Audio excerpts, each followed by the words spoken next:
Hello, good morning. I hope that everybody is well. It's a miserable day in Cornwall. It's overcast, it's windy, it's wet and it's raining. I took the dogs out first thing this morning and I was so glad to get into a hot shower when I got home. Today I should have been travelling to London to start my journey to the Attic Needleworks Sampler Symposium. I really wish that I was able to go. For those of you who are attending, I know that you're going to have an absolutely wonderful time and enjoy it for me too, and make sure you post lots of photos so that other needleworkers can enjoy your experience via social media.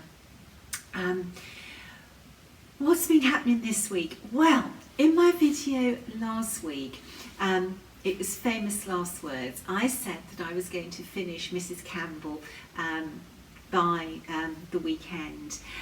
Well, this week Ray and I went away for a couple of days, and then when I got home I had an urge to do some research and write one of the booklets for a sampler that we'll be releasing probably in about the next 4 weeks, because I've had a few people nag me for the sampler.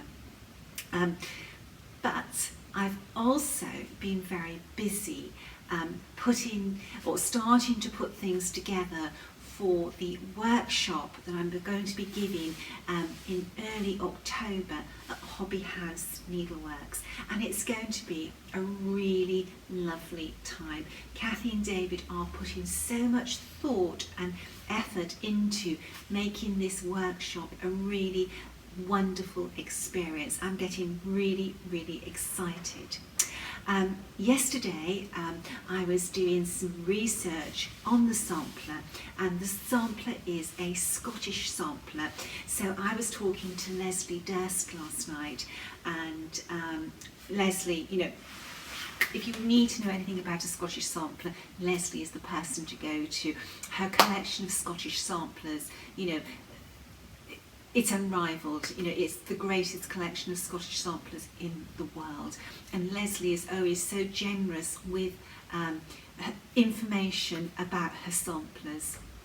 If you're interested in Scottish samplers, the 2 books that I would recommend would be Remember Now Thy Creator by Naomi Tarrant, and this book is quite hard to get hold of and it can be very expensive on the second-hand market, but it is worthwhile. And you will see in this book many of the samplers from Leslie's collection. She's always very kind and generous, you know, and shares those samplers. They have been on exhibition in Scotland, and in fact this is the exhibition booklet from the National Museum of Scotland. It was written by Helen Wilde and it's called Embroidered Stories, Scottish Samplers. And this book features samplers from Leslie's collection. If you're having trouble sourcing Remember Now Thy Creator, this book is an alternative that you can pick up, and many of the samplers in Remember Now Thy Creator is in this book as well. I'm so excited to be teaching this Scottish sampler. I was talking to Leslie last night and she said that she hadn't seen a sampler like this one. It's really lovely and quite unique. The colours for the sampler are these. Aren't they beautiful? Scottish samplers, they're so rich and vibrant, and that is such a beautiful palette of colours to be working with. The class is going to be taught with Soir 103 and Soir d'Alger, and it's such a lovely experience to be working with these beautiful silks. I know I'm always mentioning them, but these silks bring me so much happiness every day, because every day if I'm not stitching I'm doing something about needlework, and that is a beautiful palette. The fabric for the sampler is, did I have that? What have I done with it? Oh, here we are. It's Weeks Dye Works Mocha. It's a beautiful rich colour. So anyway, looking forward to that, and if you're interested in that workshop, Hobby House Needleworks will be making an announcement very, very soon. So this is where I am on Mrs. Campbell, which is of course another Scottish sampler. She's almost there, and really she should have been finished, but when I get the urge to write, I've got to sit down and let all the words come out. So here's Mrs. Campbell. Really, really enjoying this sampler. I know that so many of you are very, very anxious to start stitching Mrs. Campbell. Once she's finished, I will get organised on getting her framed and photographed and putting her booklet together. I know what it's like as a needleworker. When you want to stitch something, you just can't wait. We have so many beautiful samplers waiting to release. It's really difficult. We can't release them all at once. This week we will be having a new release, so keep an eye out about Wednesday or Thursday for a darling of a sampler. It's only a little one that will be released, and then towards the end of this month we have got a Bobby Dazzler of a sampler being released, and I have been nagged and nagged for this sampler for some time, but you know, I can't do everything all at once, but it's the proof has been approved and the press is rolling on the booklets on that one. Okay, so what else have I got to talk about?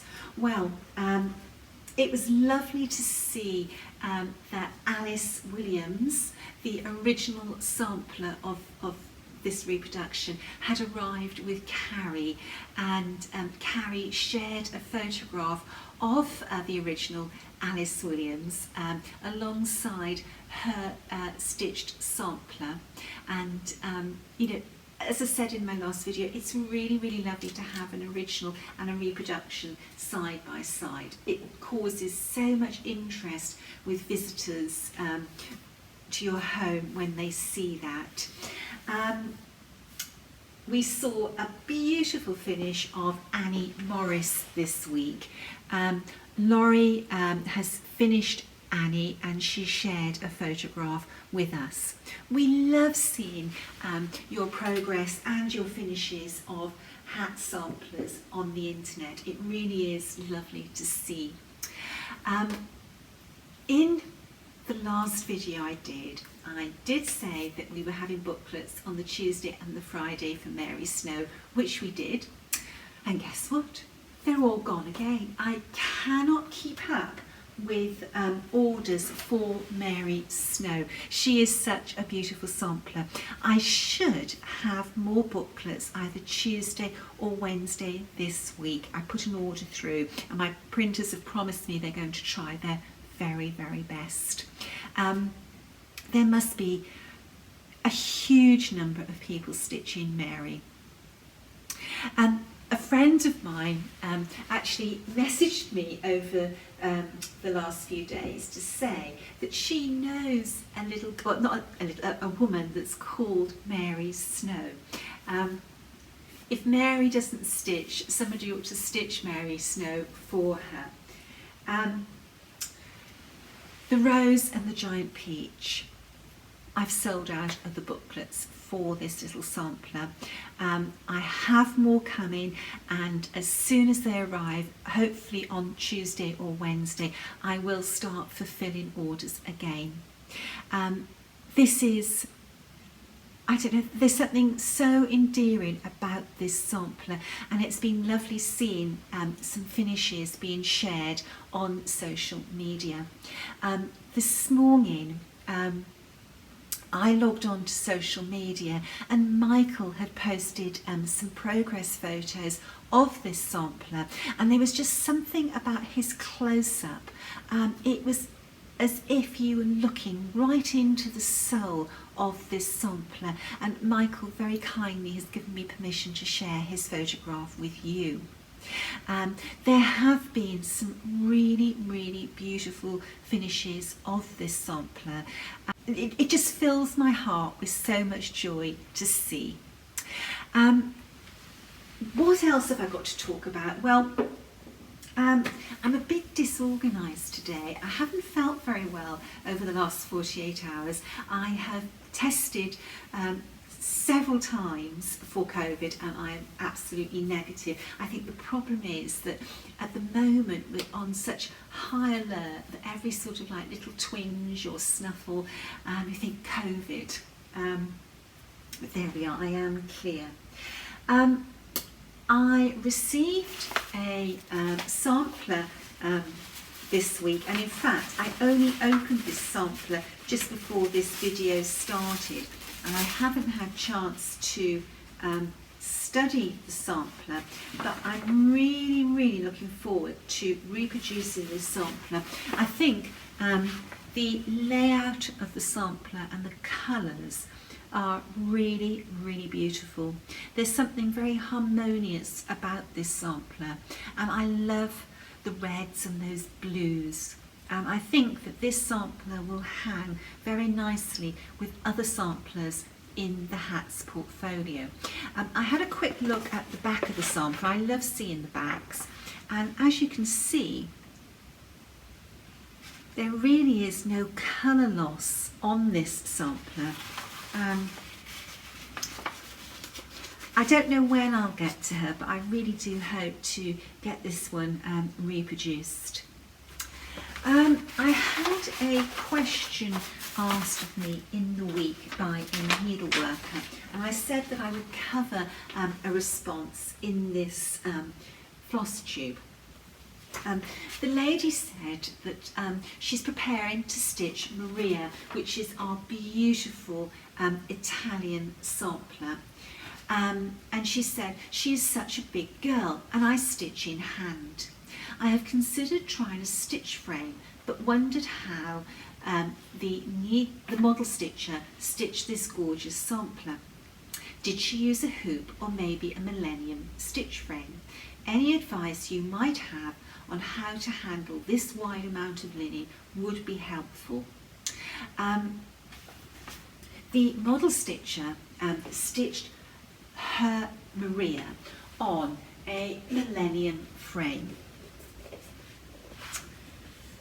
Isn't she gorgeous? This is just a magnificent sampler.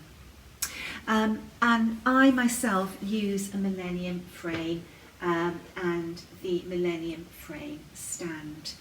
The Millennium frames, for me, I believe, are the best frame available on the market. There is a wait when you get them, but you know that's because there's such a high demand for them and they're not mass produced. Many years ago, when I was stitching Dutch Beauty, I stitched Dutch Beauty, I believe, on Q-snaps. I think I started on a hoop and went to Q-snaps, and I had an accident with my Dutch Beauty where I got tea spilt over it, and after that I decided that I needed to go for a frame and a stand. It was much more practical for me and it kept my work a lot neater. And it took me a long time to find a frame and a stand that worked for me. And I saw Mary Corbett's review of the Millennium frame and stand, and I ordered the frame, and when it came it did exactly what it said it was going to do with regards to ease of applying the fabric to the frame and the tension that you achieve on the fabric. So then I immediately ordered the stand and I've never looked back.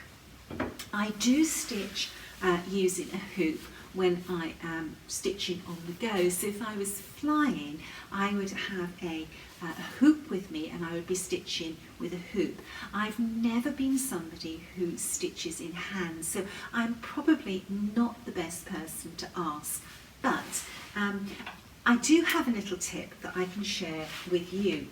Now, this is a very long piece of fabric, as long as you would need for stitching Maria, and what I suggest that you could do is to roll the fabric to reduce the size of the fabric that you're working on, and use these little cable clips to hold the rolled fabric together.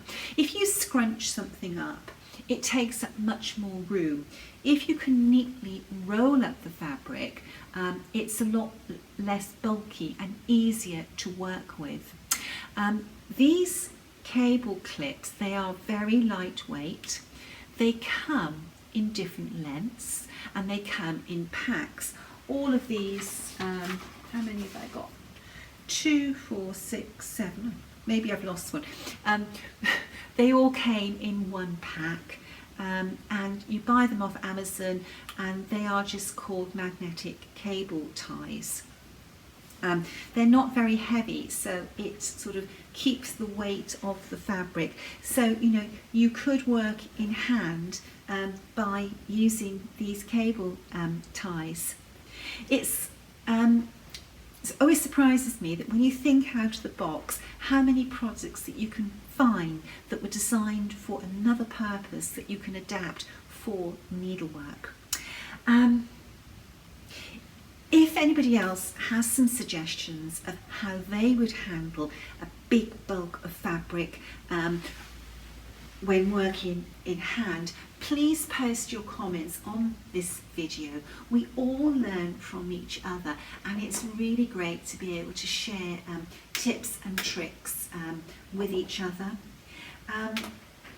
You see, this piece of fabric was actually quite a big piece, and it was more usable or more practical to be used when it was all folded up and secured with something that really isn't very heavy. Okay, this is going to be a very, very quick video today. I wish I was attending the Sampler Symposium, but you know, there'll be other times. For those of you who are going, there are a couple of nice surprises there that you're going to be able to enjoy, that I was hoping to be there to share with you. A few little surprises from hats. Okay, until next week, stay safe, stay well. Bye-bye.